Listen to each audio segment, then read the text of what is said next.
যে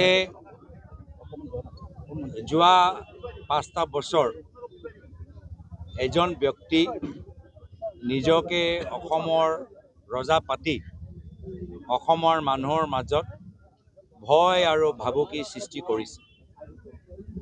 কংগ্ৰেছ দলৰ সংকল্প আগন্তুক নিৰ্বাচনত আমি অসমৰ জনসাধাৰণক ৰজা পাতিম। ইয়াত কোনো ৰজাৰ ৰাজত্ব নচলিব। ৰাইজেহে ৰজা, সেই সংকল্প লৈ আমি আগবাঢ়ি গৈছোঁ।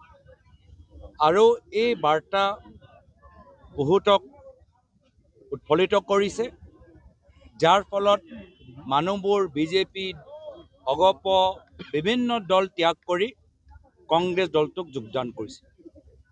আজি অসমৰ ৰাইজ স্বাভিমানী আৰু সকলোৱে আজি একত্ৰিত হৈছে। মানুহবোৰে দেখিছে যে আজি আমি প্ৰশ্ন কৰিলোঁ যে এই নিজকে ভবা ৰজা স্কুলৰ ভিতৰত শিক্ষক দিব পাৰিছেনে? ৰাইজে কৈছে নাই। ভবা ৰজাজনে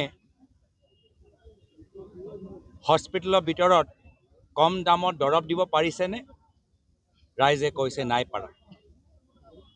তো যদি কম দামত দৰৱ দিব পৰা নাই, স্কুলৰ ভিতৰত শিক্ষক দিব পৰা নাই, স্কুল উন্নত কৰিব পৰা নাই, গাঁও গৰখনীয়াৰ পৰা সুৰক্ষিত কৰিব পৰা নাই, দুখীয়া মানুহক ভূমিপট্টা দিব পৰা নাই, এই গোটেইখিনি প্ৰশ্ন আমি আজি ৰাইজক সুধিলোঁ।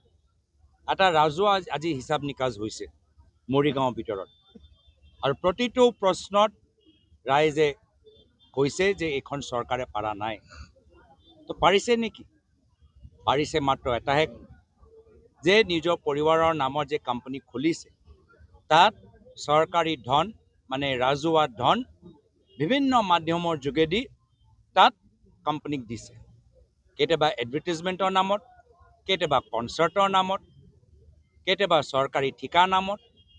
এই ধন কাৰ? এই ধন ৰাইজৰ।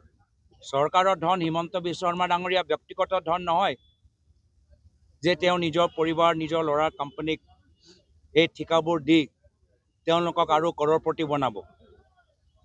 ইতিমধ্যে কৰৰপতি হ'লেই, কিন্তু কাৰ ধনৰ যোগেদি হৈছে?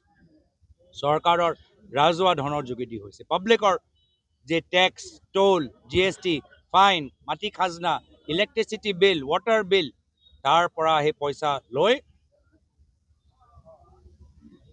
পৰিবাৰৰ নামত কোম্পানী আৰু পুত্ৰৰ নামত কোম্পানীত আজি চৰকাৰী ঠিকা দি সেই কোম্পানীবোৰৰ মুনাফা তেওঁলোকে বৃদ্ধি কৰিছে।